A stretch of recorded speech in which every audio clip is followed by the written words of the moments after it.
When I was thinking about introducing these two, I thought about just coming out on stage and just starting by cursing and just letting loose a bunch of expletives, because I've never had the opportunity to curse from this podium before, and I'm pretty sure I won't have the opportunity again, but I decided to leave that to the master, Mr. Saget himself.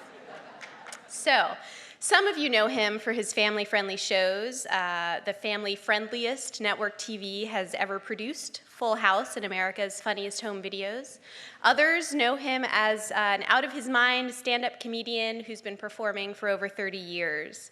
From his HBO special, That Ain't Right, to his recent Grammy-nominated special, That's What I'm Talking About, to his scene-stealing cameos in Entourage and The Aristocrats, Bob Saget has always embraced his darker side. He's joined tonight by the Marconi Award-winning Ron Owens, who has had the top-rated program with KGO for over 35 years. He's interviewed everyone from President Barack Obama to Nancy Pelosi, Condoleezza Rice, Eliot Spitzer, and of course, tonight's guest, Bob Saget. So please join me to welcome Bob Saget and Ron Owens.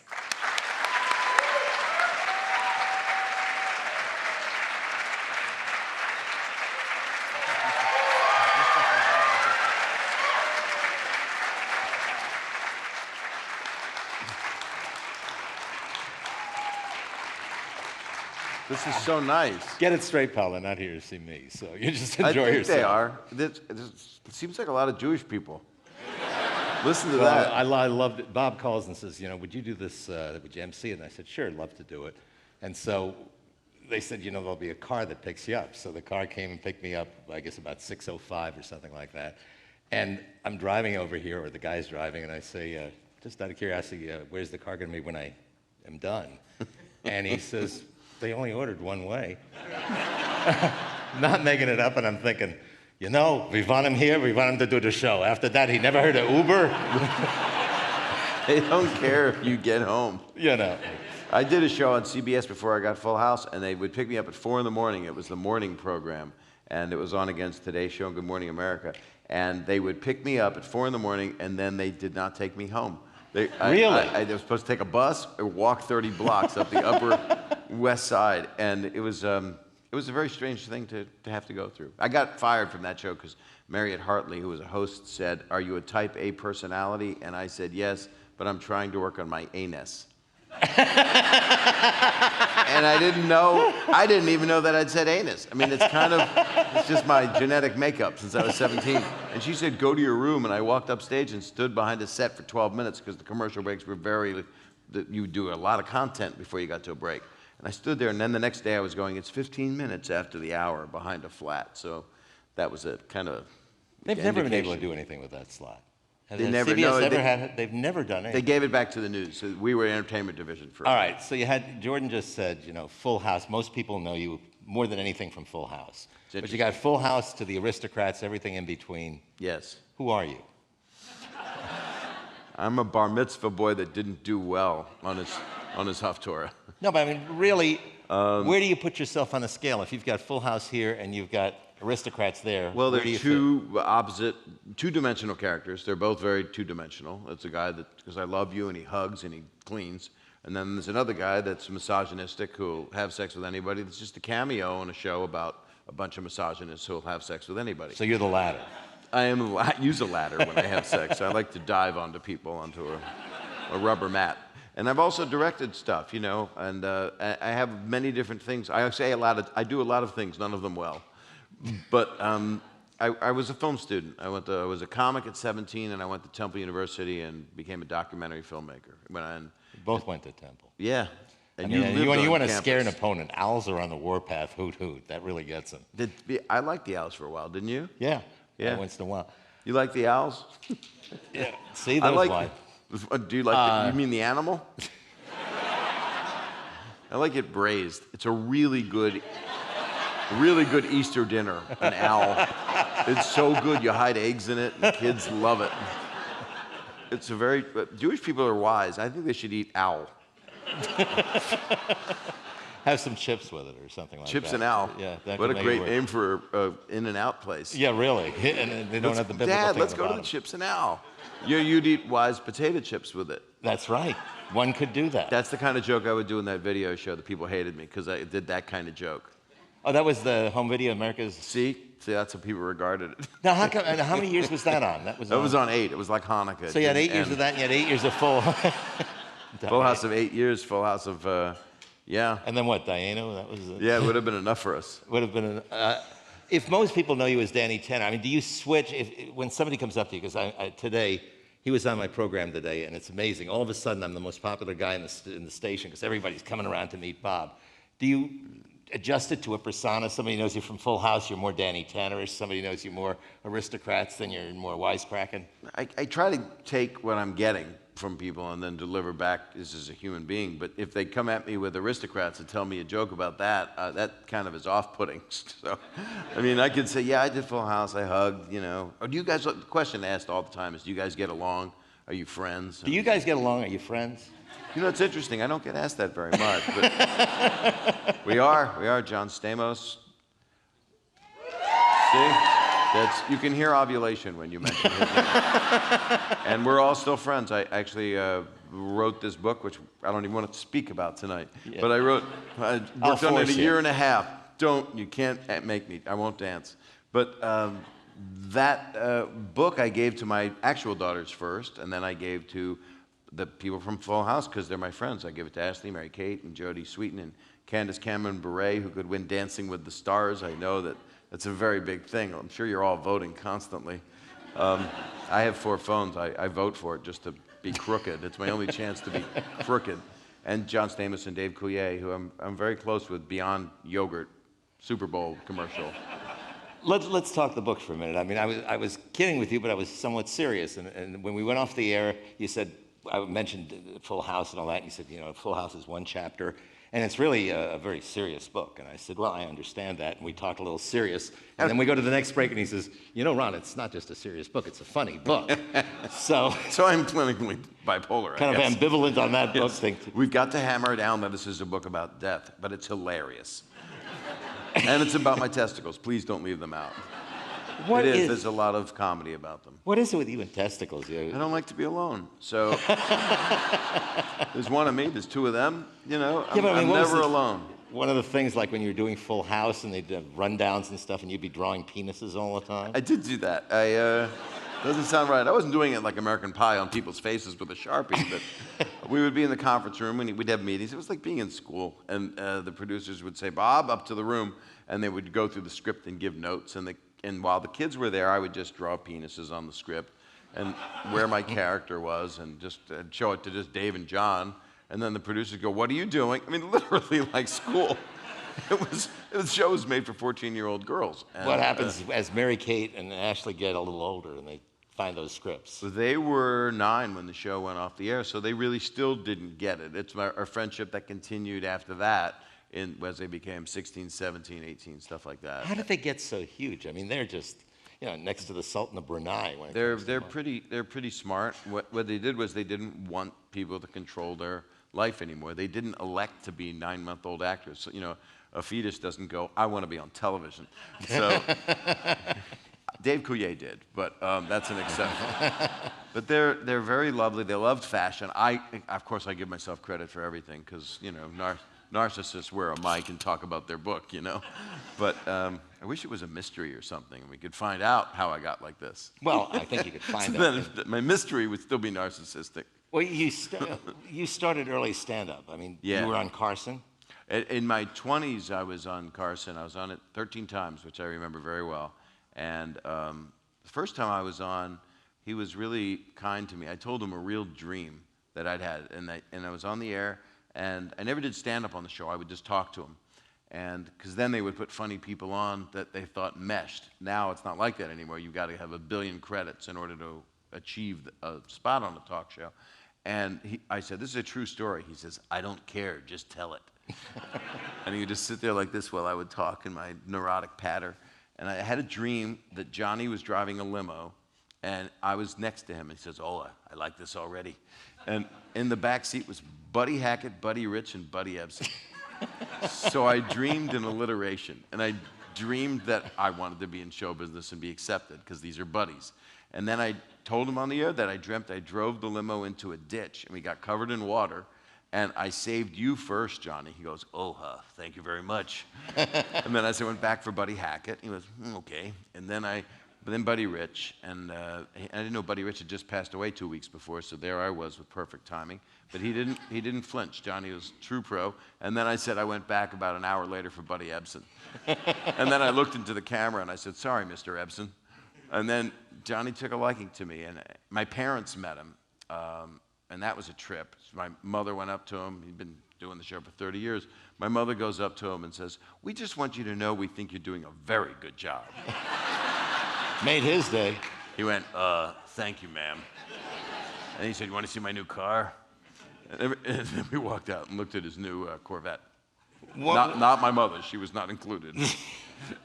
One of the things is, I said it to you this morning, there's almost that cliche that great comedy comes from tragedy.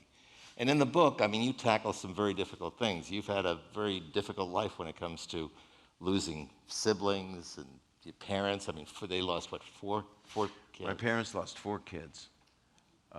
They were, and in the book I do this inappropriate thing all the time where I say, please hold your laughter to the end of this paragraph, because it's the worst thing you can have happen. And there's no way it took a long time to try to get that tone right, to not just throw a gauntlet of death and then leave people there.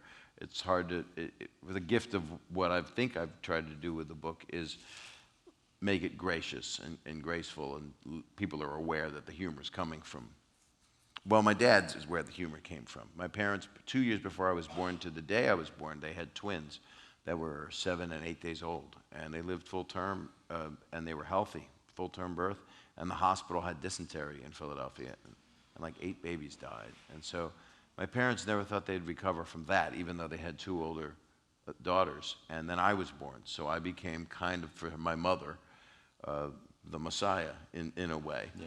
And I said to her once, I said, Which you still consider yourself. Well, I do not have that complex, but I assume that one day I will be crucified just for the hell of it. I mean, if I got it, it's in the yard, it's all set up, and I have friends over, they get crazy, once they're smoking and drinking. There's nails right there, but and a mallet, crown of thorns, nothing specific. But one time I was talking to my mother, and she's like, you're so amazing, Bobby. You're so great. You kept my life alive. I said, Mama, I'm not Jesus. And she said, no, you're better than Jesus. I said, what, Mom? This is so Freudian wrong on every level. And she passed away 2 months ago. And it was interesting because the nature of this book, it's about comedy and death and how you survive through humor. And it's a very positive book. It's not wallowing in the sadness that we all go through. Everybody goes through this terrible timeline of how long do you get to live, and when you leave young, it doesn't get much sadder. But my mother was reading the book, and took her out one day, and she had a very pleasant exit from this world. She wasn't in pain. She loved it. She had a beautiful, bitched out room. It looked like a W hotel, but it was a hotel in Santa Monica. She was 89, right? 89, yeah. And she looked really pretty. She said her secret to her skin was Dove soap and Lancome.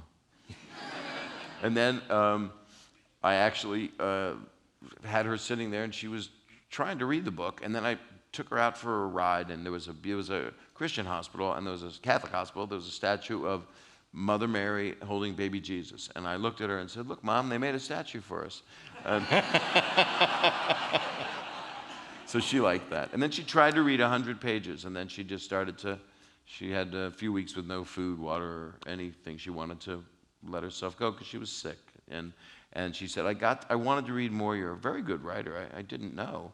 And I didn't either, frankly. And then she said she got to a chapter called Things I Shouldn't Have Done. And then the next chapter was relationships I'd rather not talk about. And I said, you just prolonged your life by not reading those chapters, because it would have shared with her things she didn't need to know. Can I guess that she did not see The Aristocrats? She did not. I banned her and my daughters from seeing it, but I told you on the radio this afternoon, my oldest daughter And your daughter's lovely, by the way. Thank you. She's going to go see The Aristocrats now because we had this conversation. Exactly. That's not good.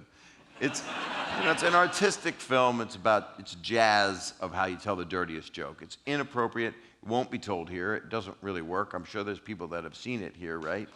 Yeah. For those that haven't seen it, I will tell you, and I won't tell you, but it's about how, well, I can't, but it's because it never works. It's about a family that's so desperate to get into show business that they'll do anything.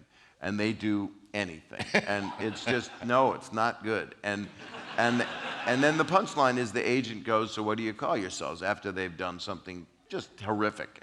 And and they go, The Aristocrats. Now, that's not a joke. What it is it's opposite day of how disgusting they are. And that's what they call themselves. And they want to make it in show business with that act. So that's the humor of it. But my daughter was walking into the theater going, Dad, I'm going to go watch it. There's 1,000 people. I'm like, please don't. No, I'll see you later. It's going to be great. And that was that. What about Full House? Were they watching Full House while they were growing up? They would sneak it. All their friends watched it. And I would walk by the room, and my daughter would be watching me in a Barney outfit or trying to milk a goat, something you never... We had so much poop on the show. Besides Dave Coulier, who has a gas problem, there was a goat that pooped on a bucket, and it was in my shot, so I always had to have it there, and it had to match. And they didn't know it was poop, so they said, just leave it there. And I went, I smell crap. And they went, no, we need it to match. It looked like a really bad drink with a rotten lime on it, you know? But it was a turd. And so it was not good. But my kids love the show and love the values of it. My kids are very, very, I have 3 daughters that are 27, 21, and 24. And I always do the middle one last. We call her the center child because the world revolves around her. And they're all very, very smart, and they love the book, which made me very happy. So I don't feel bad paying them monthly. I don't think I've ever seen you do stand-up. I would in love all the next years time I've known you, Full House. I have Would you do 2 the daughters. honor What next else am time I supposed to come here? Will you come to it? I would come. I would do a Cobb's or something like that. I'll probably do something. I can't go there anymore. I'm damaged by comedy clubs. But the reason I ask that is, like, in reverse, who makes you laugh today? The people that there's a lot of different things that I find myself laughing at really hard. Louis C.K. is kind of something that I just admire him. I admire his drive of why he's doing it. He's spelling it out. I can't believe they did this to my daughter. And it's about human interaction. And I don't always laugh, but I find such value in Kevin Hart because he's coming from his heart. It's just the truth. There's a lot of really funny people, and there's a lot of funny people who've been dying lately, like young people. Like, David Brenner was a friend, but that's not a kid, but it's still tragic. But John Panette just died, and there's a lot of Otto and George, filthy ventriloquist act. Otto just passed away. Unwatchable. Filthy, but very, very funny. But there's a lot of people that But in the book, really like love. when we go back to The Aristocrats, there were people who were genuinely funny who just wouldn't do it. Like Chris Rock, I was surprised, did not Right, want to do but it. he was in it because he wanted to pay homage to it. Yeah. But he was there, but he didn't want to do that because he doesn't. He can be very forward in his material. He'll talk about it in a very, I'm no more R-rated than Chris Rock. People, because I did family TV, people go like, how did he turn from a dust-busting guy to a guy that talks about his penis? The truth of it is, if I could dust bust with my penis, I would have never let that show end. That would be on forever. Could you imagine? Everywhere you look, and that's my... just going and just using it everywhere, getting every nook and cranny as it was. Stamos could have come in. I said, let me get the back of your mullet for you. Dave Coulier cut it out.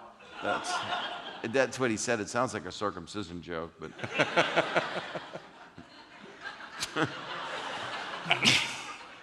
Let him laugh. Yeah. Let him laugh. Let it go. You want some water? Sure. You guys want water? I hit a matzah somewhere in the room. This is the slowest pitcher I've ever seen. They said that about Sandy Koufax, but he was good. We don't talk Dodgers here. No, we don't. We don't talk Dodgers. You know, this is one of the few places that last week we were mutually admiring John Oliver today. And last week we had nude pictures of him. But last Tuesday when the book opened or came out or whatever they call it. You brought the pictures for later, right? I did. Okay. John Oliver moderated a talk at the 92nd Street Y. It was completely Jewish. I've never seen it. I thought I was at High Holiday Services. I mean, and it has remnants of that tonight. And may I do a test? I did it last week. Go. It scared John Oliver. He was frightened because he does not know Jewish culture or prayers. We'll just see. I went like this. I went, Borchu et Adonai Hamborach. 20% Jews. You should be. That's 20%. You didn't do the Shema? 75% not Jewish. No, you don't do that. That would be really. The Shema be obvious. Yeah, you can't. But that even would Oliver could do that one. Yeah, he could do the Shema. But that now we know that they're in the lesser, which is good. I feel now they're a little scared. They had coupons probably.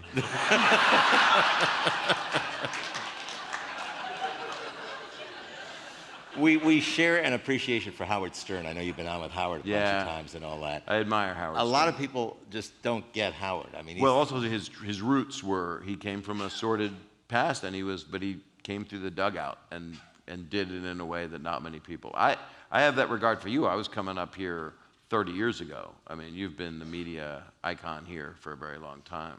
I'm old. No, you're really, really special, and I'm saying that because I don't know why. Because it sounds good and sounds sell nice. the book. Because I read, he says, I'd love it if you read the book. I said, I'd love to read your book. Of course, nobody sent me the book.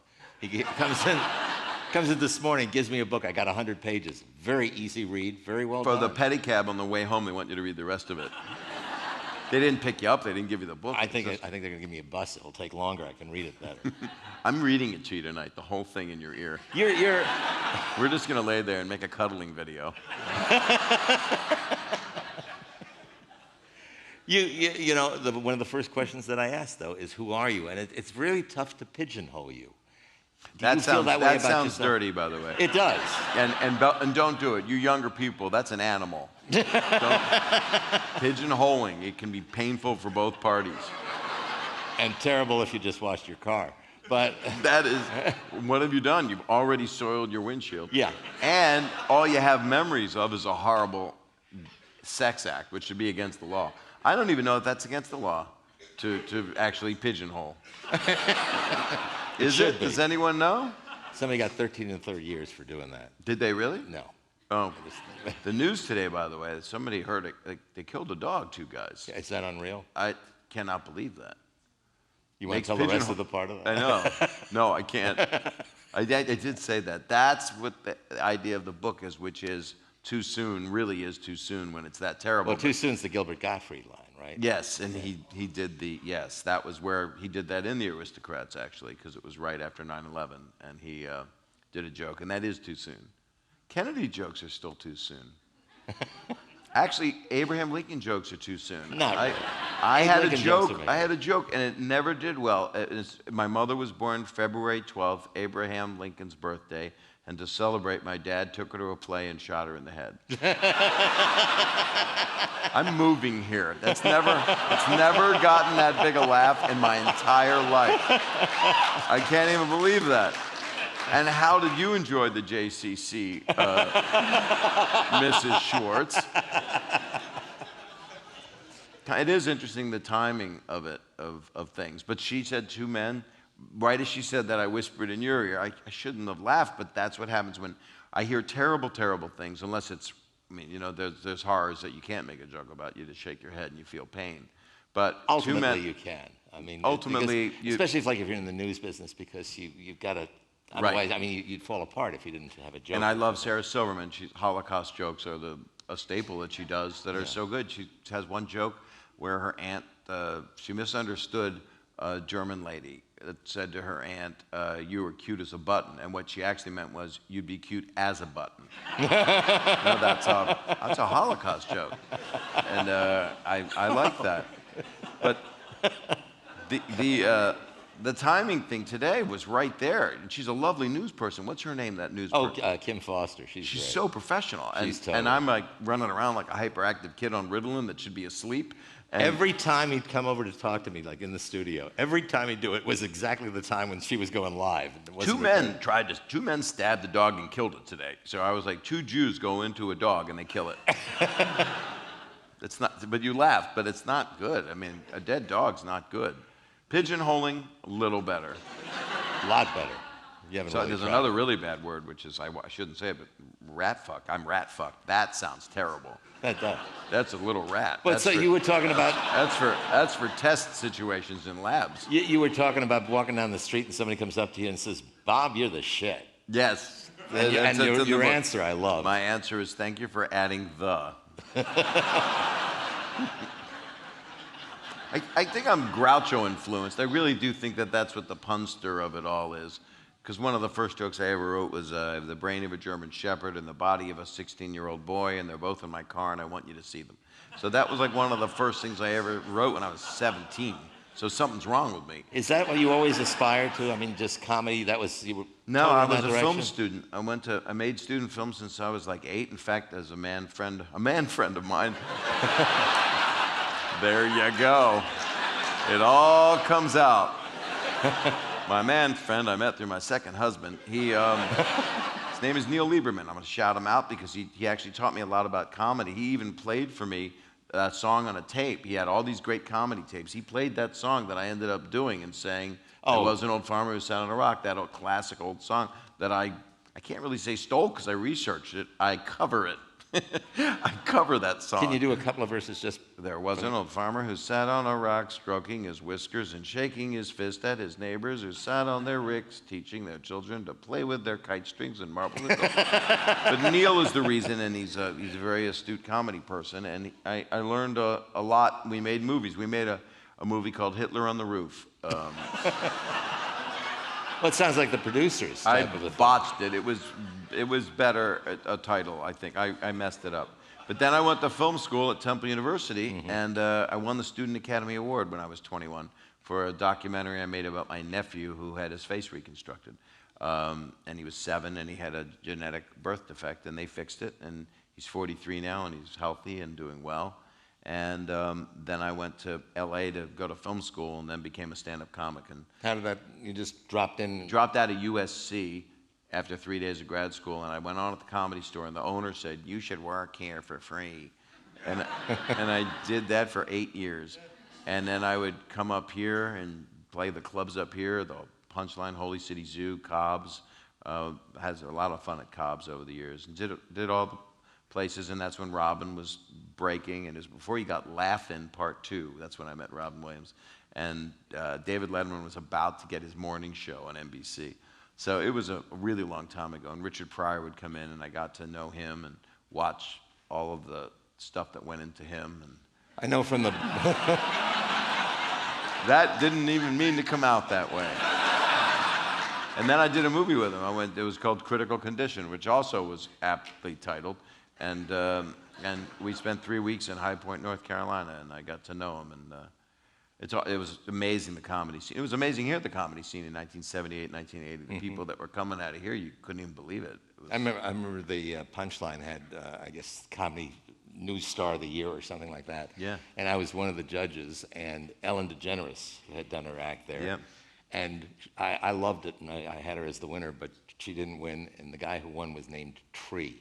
I'm not making that up. Tree. A guy named Tree beat Ellen DeGeneres. Wow. Why do you think? Do you know who Tree was? Is that what it was? Why don't you come on up here? He had a woman with 3 boobs. He was married to her. He did a bit where it was a woman with 3 boobs. Oh, that movie. He played the woman with 3 boobs. I'm glad you're not running this tonight. Tree. Well, But what's interesting is all the times that we've talked and been together, and you're obviously very funny, wisecracking, having fun in life. This book you're serious about. You really want this book to be read. I do, it happened because it took so long to write, and found out everybody does that. It's suffering is writing a book, but it's also cathartic and wonderful. And I wore a catheter while I wrote it, but it was when I started writing it, the laptop was heating my balls, and that's the book. I mean, it's like a riffing. So I do riffing, kind of like whatever aristocrats type of riffing, and I was concerned that I was going to hurt my testicles, and they were going to end up like a tortoise, like a hard shell, and I would burn them. So I kept going to the other computer, and then I actually went to switch to an AirBook Plasma, very light laptop, and I went, I'm going to do this, or I can't write this book. And then the hard drive was making a grinding sound. I was afraid it was going to eat my testicles. It was grinding and heating and cooking. It was like a bad dim sum restaurant. And I went to the Mac store, and I walked in, and I had loaded everything onto the thing. It takes like 8 hours to do that. I went up to the genius, and I said, I'm taking this back. It's not cooking my balls. And I said, I'm writing a book. He thought it was so funny. He didn't care. They credited me, and credited me. The Jew has to tell you that he got credited. I got credited, and then I went home, and I finished the thing for a year on a computer that I really shouldn't have. It truly heated up my package. Have you gone like 5 minutes of your life without talking about your penis or your balls? Yeah? When? Well, I had a really good sandwich a couple weeks ago. It was shaped like a penis and balls, ironically. It had tongue on it. It was a double date sandwich. I don't know. Yes, I do performance scatological thought, but the book is pretty thoughtful. Yeah. And it deals with also, I mean, the death is kind of what propelled me to want to write it, because I didn't want to write a memoirs, and I wanted to write a comedy book. So it's kind of a combination of all those things. It has a little philosophy in it, because it has things like Rodney Dangerfield telling me, just go like a tank. Nobody wants you to make it. Just keep going. And things like that meant something to me. A lot of just, I guess, therapy, or people giving me experience of theirs, which is don't let anyone define you. Because I'm a person, they go, are you dirty? Are you clean? What are you? I don't know. And it doesn't really matter, because you do what you do. You do a show, you do something, and people want to define you, I'm sure, in some way. You probably have.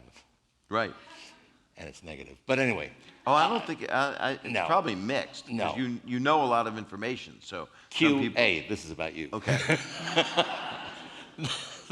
High Q, A-hole. There you go. I work on those A-listers. Maybe that's it.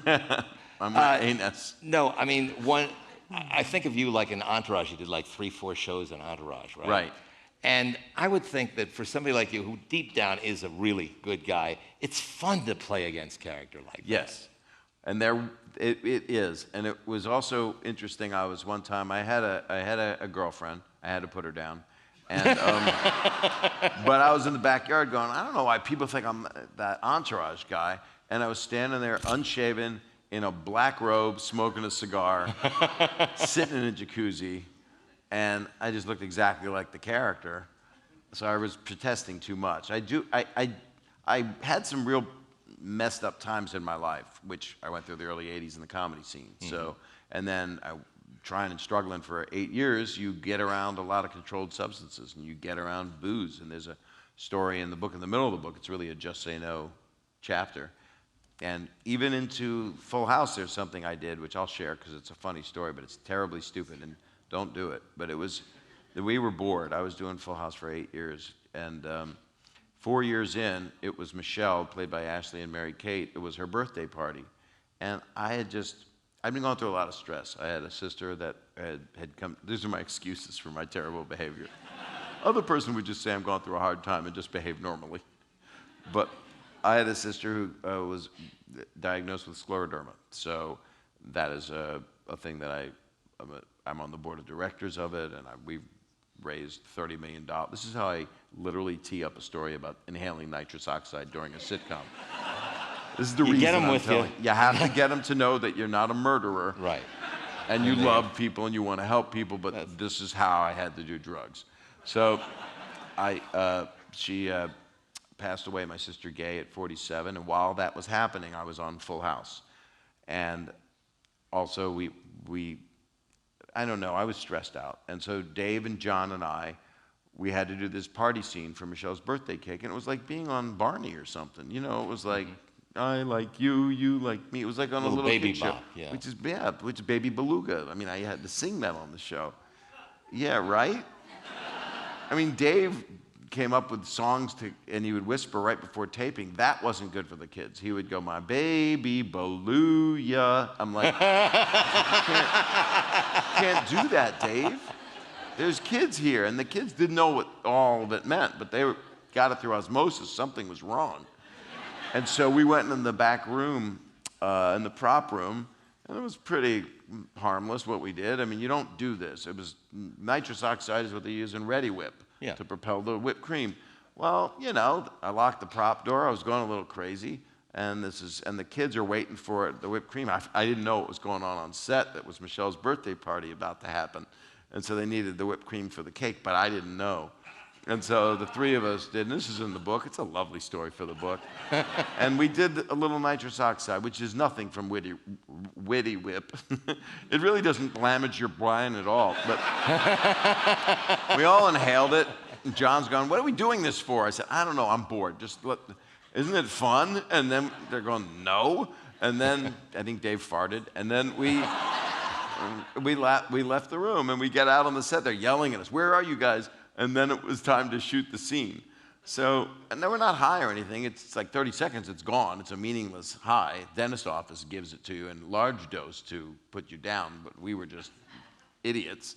And they're trying to spray Ready Whip on the cake, and tape's rolling, and there's 16 little kids there, the 16 4-year-olds, which is not easy to have anywhere. Yeah. And they're on a set, they're all running around, and there's no whip. What happened to the whipped cream?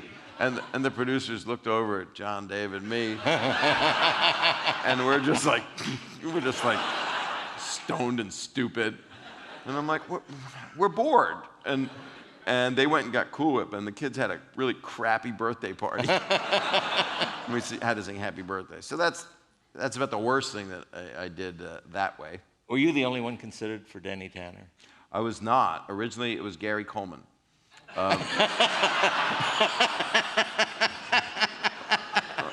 But Stamos refused to have him say, what you talking about, Jesse? It was a gentleman named John Posey, and I never say his name, and a very nice guy. Never met him, and I've been reading because of this tour of this book. It's mentioned on things, and they've been doing some profiles on him and talking about him. He seems like a really nice guy, and they did the pilot. They wanted me originally. I wasn't available. I was getting fired from the morning program, and that actually is what allowed me to do the part of Danny Tanner, and they reshot the pilot. They were doing it a lot with people. Perfect Strangers was originally not Mark Lynn Baker, it was Louis Anderson, and Robin Williams was John Biner on Mork and Mindy. It was a very unusual thing, and the same producers, they would see who worked better for them. So I did this part, and we didn't know it was going to last, and it was hard to keep it on the air, and the network really stood behind it, which they don't do anymore. What do you mean it was hard to keep it on the air? Didn't have the numbers in the beginning? The numbers now are better than anything that three networks get, but it wasn't performing well, and so they had it on Tuesday nights, and the show didn't know what it was either. We were dating women and stuff, and everybody was like, is it a kid's show? Is it Bosom Buddies? And then it became kind of Happy Days. I was Richie Cunningham, and Dave was Ralph and Potsy, and John was, Did you have input into it, or was it just, give me the script, I'll do it? I thought it was great, because the pilot was about loss. It was about telling my kids that I needed help to raise them because their mama died. It was a very serious pilot, really serious. And it's just strange how the whole thing happened. And then after 4 years, they moved us to Fridays, and it became TGIF, which is right. And today is TGIFGF, because it's Good Friday. I saw hashtag. We're allowed to have forgotten that. Yeah, I know. But it's. I can't believe I'm here. I usually have Shabbat. I like Shabbat.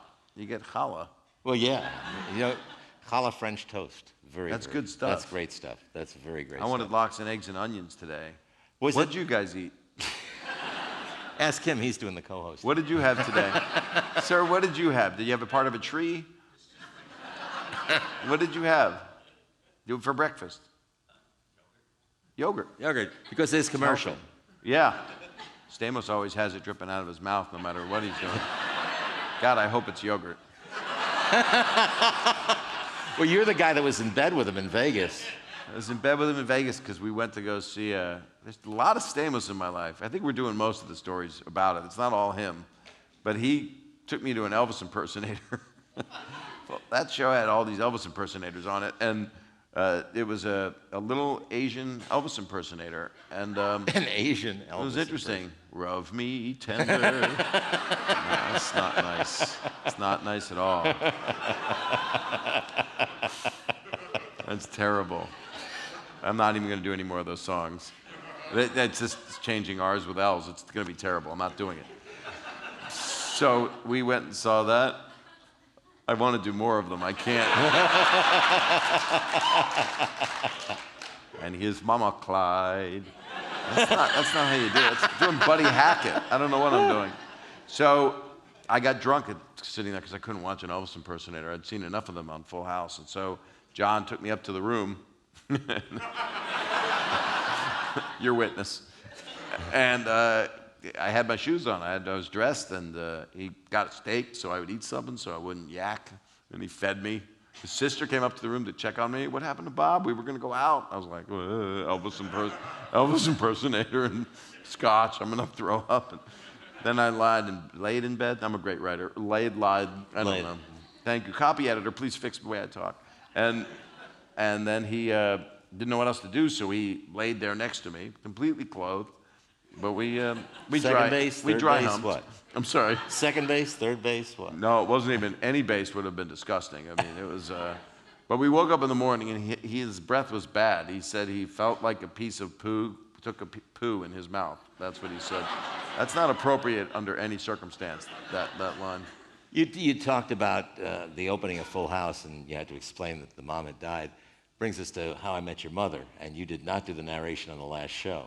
No, I did not. And a lot of people were disappointed in just the ending, but any major show, whatever it ends, people are disappointed. And it's very hard to end a show. I mean, people were upset with the Seinfeld ending. I loved the Sopranos ending because... I loved it. Yeah. It was great. It's, and that brings up, there's a lot of talk about, in my book, about what happens when you die, because I've had so many people. And the Tony Soprano version is you cut to black. There's just nothing. Mm-hmm. But my mother's view is she's used Dove soap. She told me, I told you today, she's going to come back as a dove, she said. And then she's going to signal me. And then I said, please don't creep me out. And then I said to her, if you have Dove soap in your mouth, it's definitely you, right? A dove with Dove soap in its mouth. And then I figured if she just starts talking to me, hello, Bobby, and she's a dove, I'm going to fucking kill myself. That's what she'll be on my shoulder. Make a left. Come on, Bobby. You're better than Jesus. Yes. I sidebar so many times. The question, I can't believe I lost the track. You think I remember? No, I know. Mr. Tree knows. No, we were talking about How I Met Your Mother. Yes. People not being happy with the ending. Interestingly enough, people are uncomfortable with death. And that was a premise that made sense to me, that the mother passed away, which is why else would you narrate your kids for 9 years to explain something to them? He was filling them in. What was interesting about it was I was going through that with my own mother while this was happening, and I was invited to the reading because I love all those people. They're like, and the reason I did the show at all was because Pam Fryman, the director, our daughters were friends together in school, and I was doing a play in New York, and she said, you want to narrate this guy, Josh Radnor? This is 10 years ago. And I said, well, why wouldn't they have him do it? And she said, no, we want, like the Wonder Years, we want it to be like an outsider who can see it from another perspective so he can look back on his life. I said, well, that sounds cool. And then I read the script and I loved it, and I said, sure, I'll do it. So I started recording it, mostly at 20th Century Fox. For the last episode, it was an hour episode, I went there with my oldest daughter, and we sat there and watched the cast read it, and it was heartbreaking. It was heavier. They took out things that a network television is really not palatable for a show that is a commercial comedic show that's always, it has serious moments in it over the 9 years, but most of the time it doesn't go, and then when she got cancer, And I was thrilled that they did it the way they did it because it felt right to me. It changed a little bit on the air, but I knew I wasn't narrating it. And people that were outraged that I wasn't like the star of the show, if you don't know the show, Josh Radnor, kind of even started to look like me. They tried to give him the comb over at the end and looked like I was hosting the video show in the suit. He had that. But if he couldn't have turned into me, people were going, he should have turned into him like the Matrix or something. Like he should just morph into me. And the other point is, in Spain, that's not my voice narrating it anyway, so what's the problem? It's just some good Spanish guy. Overall, if you get up in the morning and you're so quick with the wisecracks and the one-liners and the like, what I find difficult to understand is how you can do shows like, well, narration is one thing, but like a Full House, where you have to stick to a script.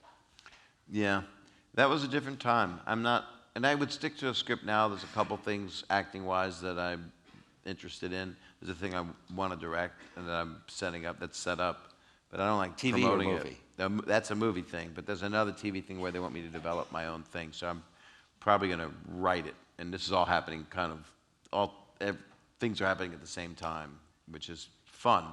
And it's more, I'm not capable of doing what Full House was anymore, that kind of. So no reunion show? Well, no, we just hang out. I don't think there'll ever be a reunion. I mean, I was telling you today that when my mother was sick, Dave and John came into the room. Yeah. And Dave farted in her room. And she said, oh, that's fine. She like loves Dave. And then he did say to her, you look like an angel. And she said, not yet. And she had to borrow a dove in her mouth. And she'd already started to get plumage. She was already starting to turn into, she was transforming like the donkeys in Pleasure Island and Pinocchio. She was slowly turning into a dove. She was shrinking. And see, my dad would laugh at this stuff. He would think that was funny. Oh, yeah, of course your mother turned into a dove. That's what happens when you get that. That bird flu is terrible. He would just do those jokes. He very funny guy. You would have liked my dad. I know I would have liked your dad, especially Yeah. I'm giving you the sense of humor. Well, you know, another guy that helped you along too is Don Rickles. And I love Don I love Rickles. Don Rickles. And he's going to come up here and perform again. I don't know where he'll be. He says he likes to go to the Indian casinos because he wants to rob their money. He's so wonderful. I was lucky enough to direct him in a movie called Dirty Work that Norm Macdonald starred in. And that's how many people saw it opening weekend, by the way. MGM told me I owe them $30 million personally. But Don's the kind of guy, I hadn't seen him for a couple years after we did that movie, and he grabbed me in a restaurant by the head, and sotto voce just grabs my head and whispers in my ear, I don't miss you at all.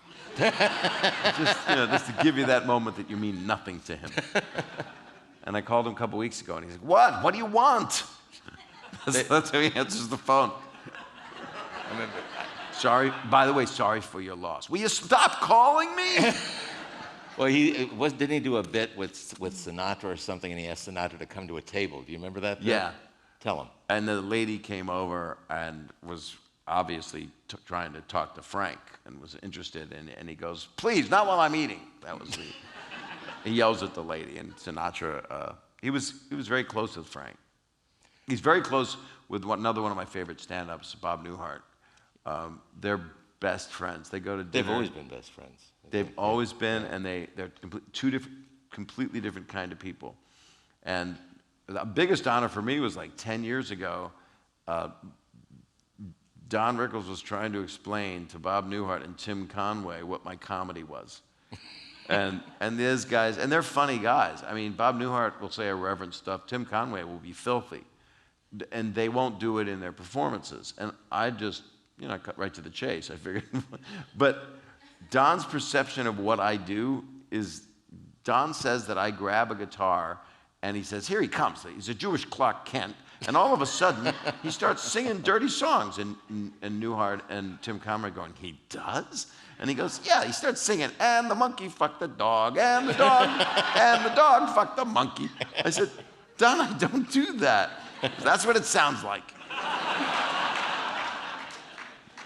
Do you write your own material if you do stand-up? Who else would want to write what I do? I do. I write. I've been writing more. The book's cool because it allows me to. The best thing for me about writing a book is that I learned it's your friend. I'm writing to my friend. So I wrote it. So it's very personal, obviously. And my stand-up is I'm talking to a lot. It's a relationship, but it's a group. You know, it's a town meeting.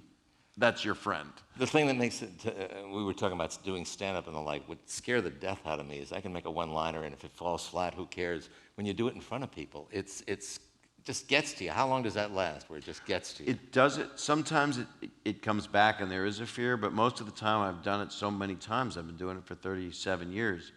So it's how many years? We have to go to commercial. It's a really comfortable thing for me. But Well, I mean, is it all scripted when you're doing it? I don't know when I'm going to. I have 1,000 things I want to say, and I'll do stuff from, like, right now, I haven't been able to write a lot of new material, big things, because of the book, because I was delivering the book, and that was a year and a half. But I'm going to Australia next month, so it's going to be, I'm on tour, Live Nation, like 4 theaters and all over the country, and then that'll be the best of, and they've never really seen me. They've seen my specials, and they know Full House, and you know, I'll probably get beaten up because they tell me the women are beautiful and the men just punch you. That's what I heard. But then when I come back, I want to thoughtfully try to do what some of my favorite stand-ups have done, which is sit down and write and do something a little different. To bring it full circle and to say, who are you? You're flying back into the United States. You got to fill out the form, and it's his occupation. What do you put? Right now, this month, I put writer. So you just change it as you go along? Well, I do writer a lot because otherwise they say, I've said entertainer, and you don't want to do that Rodney Dangerfield used to say that in his whole career, he was living in fear of that not getting that laugh. He wanted to kill. And he used to say that the Jewish guy at the German border, he doesn't get shot if he does his best 6 minutes. And that's how he looked at customs. Well, he was... We talked a little about Rodney on the air today. He was not a very happy guy. I mean, he was unhappy a lot. He loved pot. He smoked it every day. Right. He said he wanted to put it on his epitaph. And I actually officiated his funeral. And it was a 3-hour funeral. It was a very interesting thing and very, very sad. And he told me the best way to go through life is to be born. I was a Jewish neurotic guy. He said, you're fucked. You're Jewish. You're thinking all the time. You're not going to sleep. Your mind's always going. You're fucked, man. And he said, best to be born rich, stupid, and not Jewish. But he also said to go like a tank and don't ever stop, because people do want to stop you. We talked about movies, and he has a movie that nobody really knows about, Back to School. You remember that one? That was so big. One of the most classic movies. I love it. It's a great movie. He Take a look at my Longfellow. It was... He was 59 when he did Caddyshack. Right. So his career, he was Jacob Cohen, then he became Jack Roy, and then he became Rodney Dangerfield. So talk about no respect and surviving. There's a chapter in the book called Surviving Stand-Up, and it brings him up. It brings up a lot of people. Some people never made it. A lot of people were so brilliant, and for some reason, there's just something that didn't happen. And then others were the best you could possibly watch and get to know. If you go back and you look at the TV shows that you were growing up with, I got to believe, what? I Love Lucy, Honeymooners. That's things exactly. Like that. I was just at the Museum of Broadcasting the other night, and they asked me my favorite TV shows. So Oh, with those? Honeymooners and I Love Lucy were the first up. Seinfeld's getting in there, too. Seinfeld's and Curb, there's a couple of them. I mean, there's also, I actually was 15, and I didn't know I was going to be in show business. I wanted to be a doctor, and I would have hurt a lot of people. Your mother would have been happier. She would have. At least I stayed in medicine. Yeah. I'm on medicine, but I don't practice. I practice medicine. That one seemed good. I'll take that again. But I used to sneak on the sets of the Mary Tyler Moore Show, and I'd watch them shoot that. And I snuck on the set and I just wrote a thing for Time Magazine. They asked me the best television dads. Time.com, not magazine, because she ran video. And Archie Bunker, I watched All in the Families getting filmed. I watched a couple of them, and they did it in 1 hour and 15 minutes each show. Full House took 9 hours to shoot. Well, didn't they do shows like, which were shot in front of an actual studio audience? Both of those shows were shot, and the stage was raised. It was similar to this. You were up on a stage. A lot of the other ones, you were down. The people that were being filmed in Cheers and Friends and Seinfeld, the audience is up here in bleachers, and the audience is, and the set and the actors are out in this expanse. But in All in the Family, it was a play. They built the set, cameras tracked through the set. They did some really cool camera angles that they don't do anymore in television. Why? Playhouse 90 kind of stuff. Oh. Because they don't shoot like that. They don't shoot live for television. They would shoot live, and then they would fix the line cut afterward. Now it's all digital film, and it's 4 cameras, and you throw them into your Avid, and you edit them. You just pick all the best of your takes. There's something beautiful about it because it was just more pure, actual live acting that you were seeing. You hosted Saturday Night Live too, didn't you? I did host Saturday Night Live, and I had a very good time. They wanted to, in my monologue, I wanted to show the video from the video show where the monkey scratched they wouldn't let it be on the show. It was a controversy. A monkey scratched. This is the one where the monkey was fucking the dog? No, there's nothing. That doesn't even exist. That was just, that was Don Rickles making up what he thinks I do.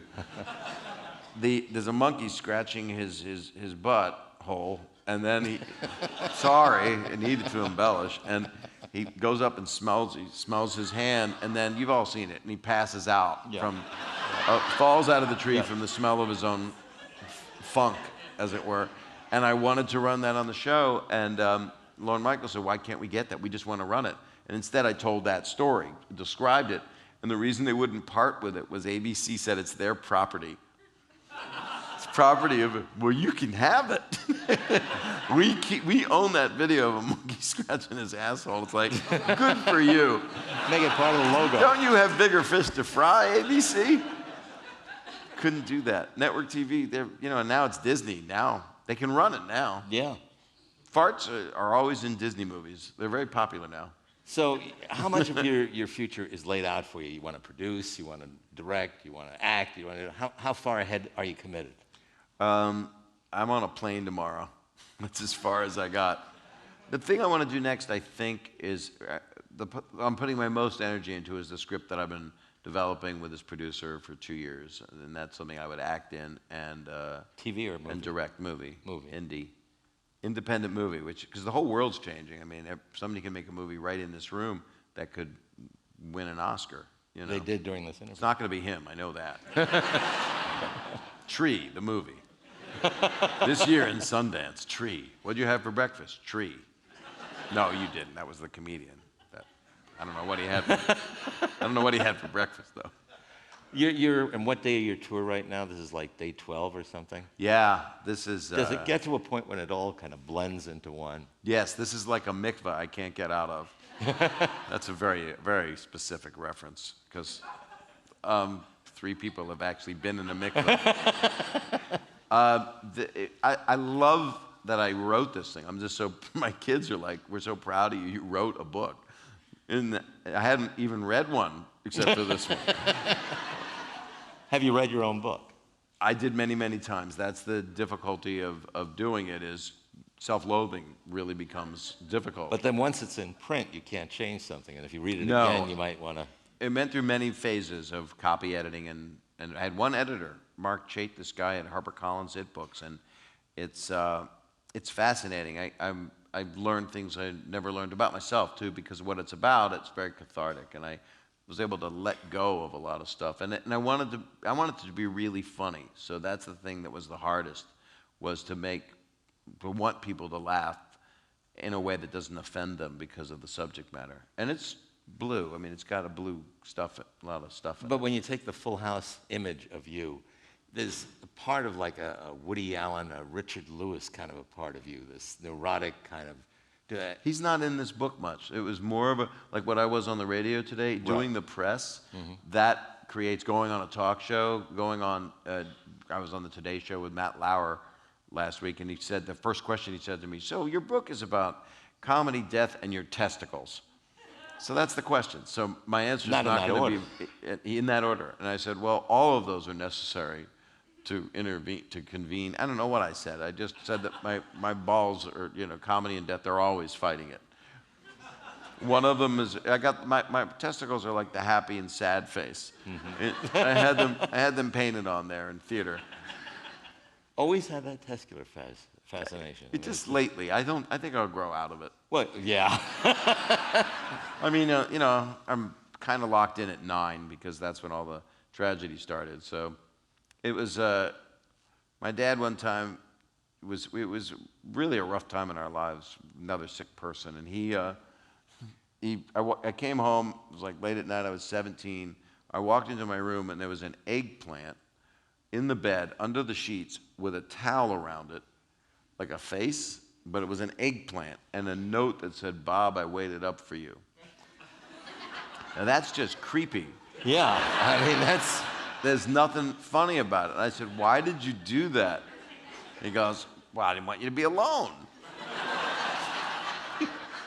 Like a joke that he would like in a restaurant, he did a lot of restaurant humor.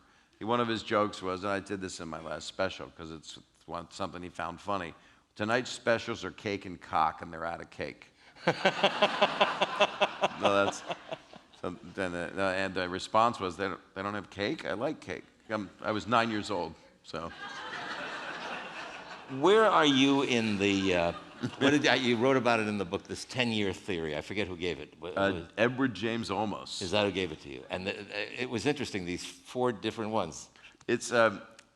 It's funny where it happened. Gray Davis, wonderful impeached Gray Davis. I was there for his inaugural. Great sense of humor. Hilarious. He looked like a Pez dispenser. He had a big head. And more of a Q-tip, actually. He did look like a Q-tip. A little bit of a Q-tip. He was very nice. He cleaned my ears with his head. But they asked me to perform. They've made mistakes before. And I performed. I did like 7 minutes of clean, he's the governor. I love the government. And I don't know what I did after that.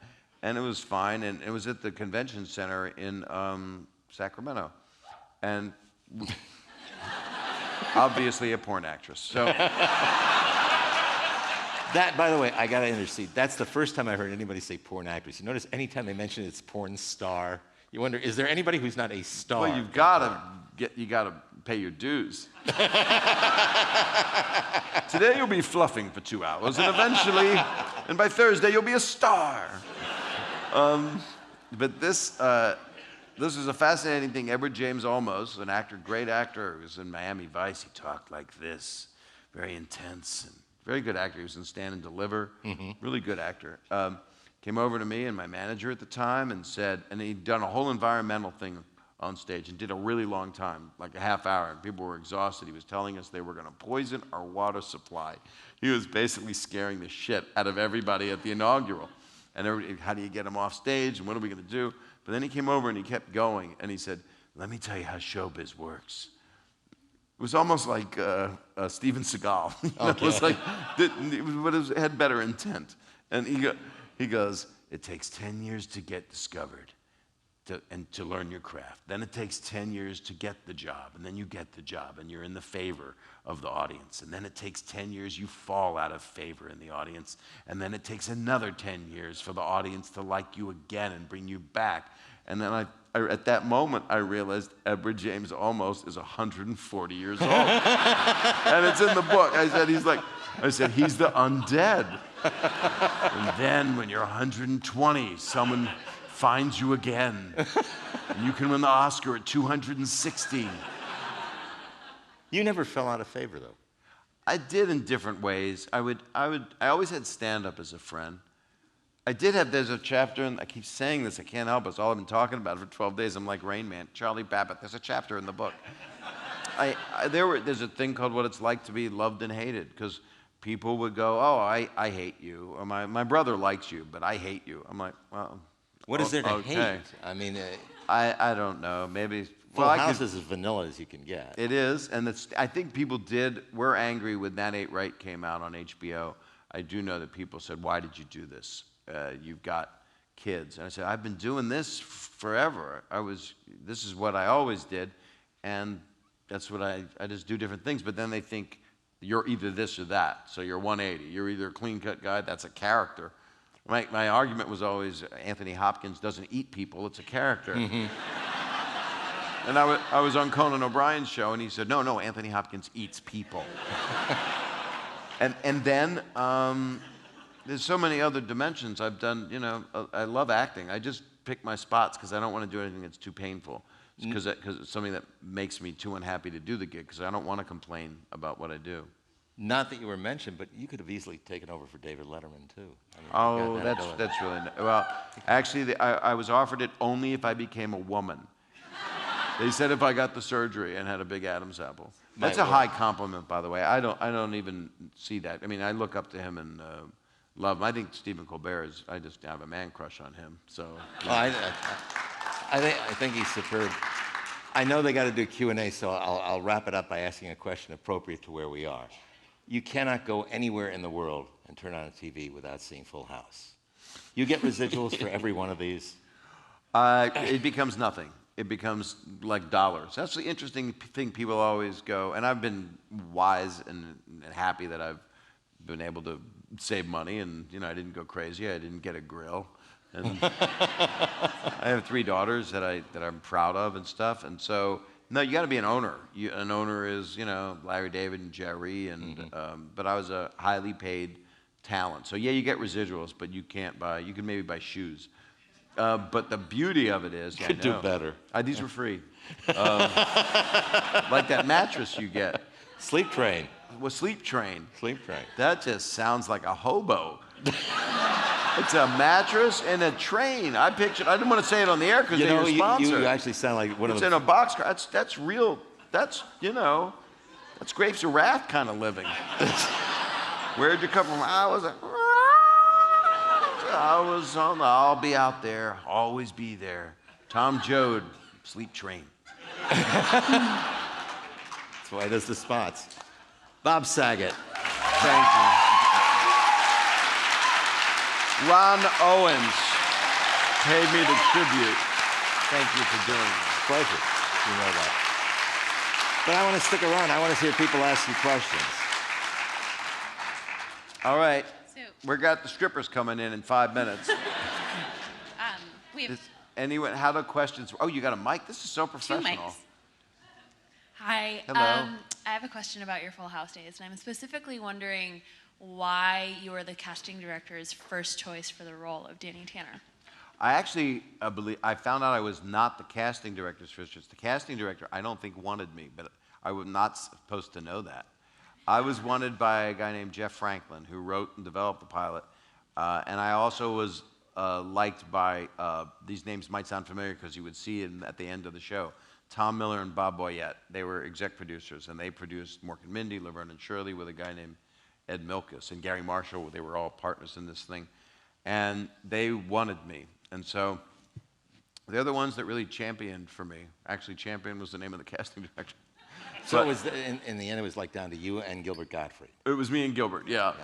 And I was going to come up with another reference to somebody, but I had nothing. But it was also, interestingly enough, I did a play called The Drowsy Chaperone, which is a really cool play. I did it on Broadway. And it's a beautiful play. Bob Martin wrote it and did it. The character was Man in Chair. And Bob Boyette was the producer of it. So here I was once again, and he comes over and hugs me the day he first sees me. And I had to learn the whole play. He's on stage the whole time, except for a pee break, which he does on stage, off stage. And Bob Boyette grabs me and hugs me and said, I finally got you in a cardigan sweater again. So that was I still have that cardigan sweater. I wore a lot of cardigan sweaters. Well, you Our draw next a nice question crowd. here in the back. Hello? Hello. Hey, Bob. Yep. Just want to say you are the man. Thank you. Thank you. What that would make you what? One of us, that's the prison joke. One of us is going to be I'm the going to do the husband. comedy to you. Come on over and suck Yeah, it one out. of your wife's. Yeah. Another Full House question for you. I know there's a lot of talk about maybe a reunion one day, which we'd all love to see. Right. Me personally.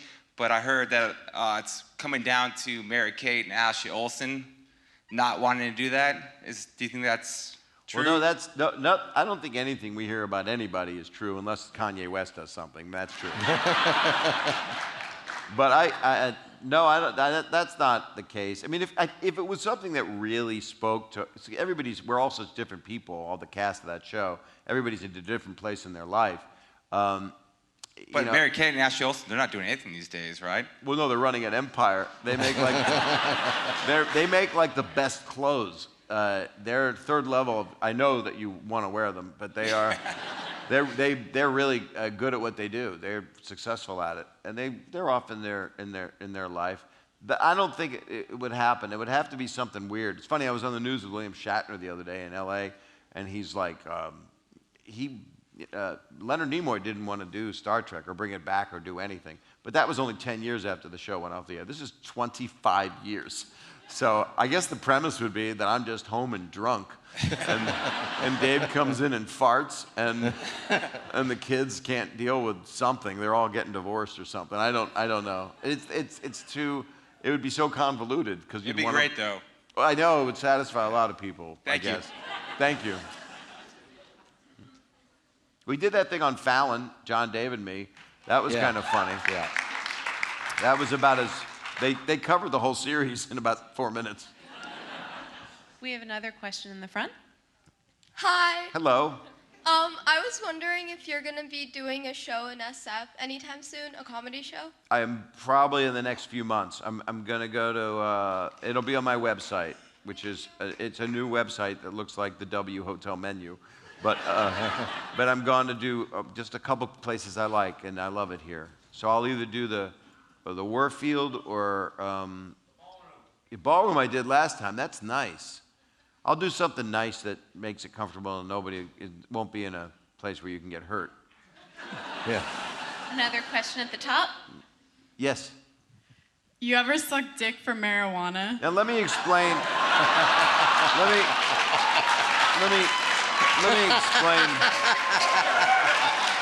Let me explain to the older.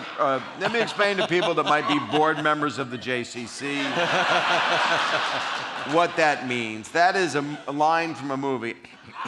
That's the other thing. The guy says, "I've seen him." Okay, and this is in the book. I really laid it out.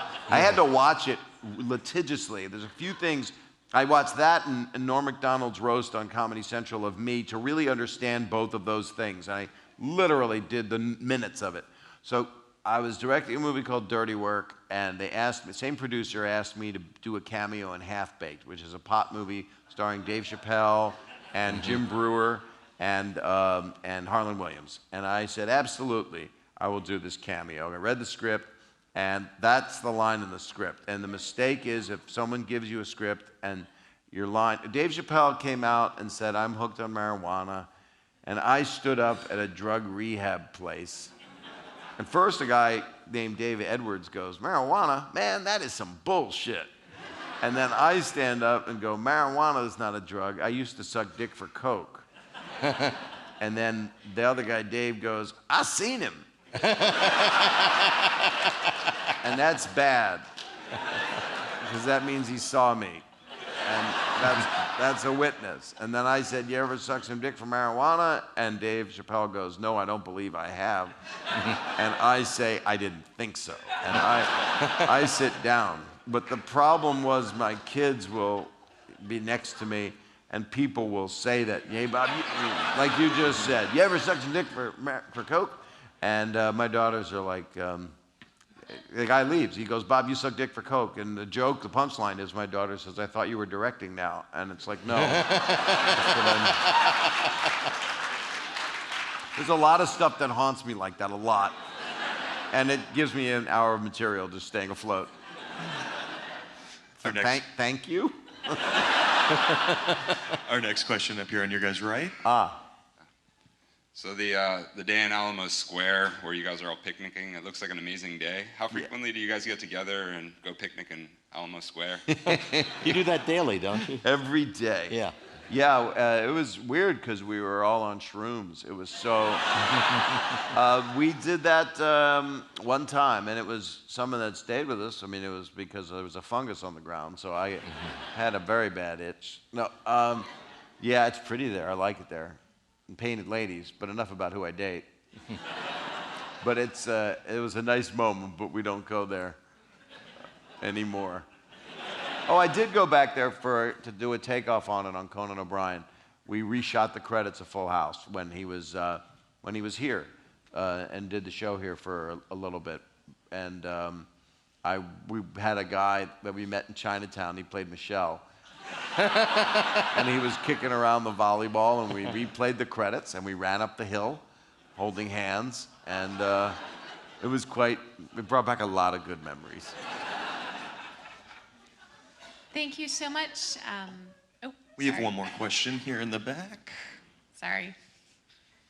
Bob will be signing books after the talk. I will be. We'll have them for sale. I'm signing 50 Shades of Grey tonight. All right. I met the writer of that. I had to interview her on The View. Really? Yes, and I was on a plane, and I was holding 50 Shades of Grey because I was flying to New York because I had to read it because I was guest hosting because all of you will guest host The View at one point. And I'm sitting there, and Ed Asner, Lou Grant, comes over and says to me, "What the fuck are you reading?" And then I said, "I'm reading 50 Shades of Grey." And he goes, "What the fuck are you reading that for?" I said, "I'm interviewing E.L. James on the show. She wrote it tomorrow." He goes, hits me in the face. Sorry about the mic. And he goes, "Good to see you, kid." And then I interviewed her, and I asked her on the air. I said, I loved your book. I couldn't put it down. It was stuck to my hand. So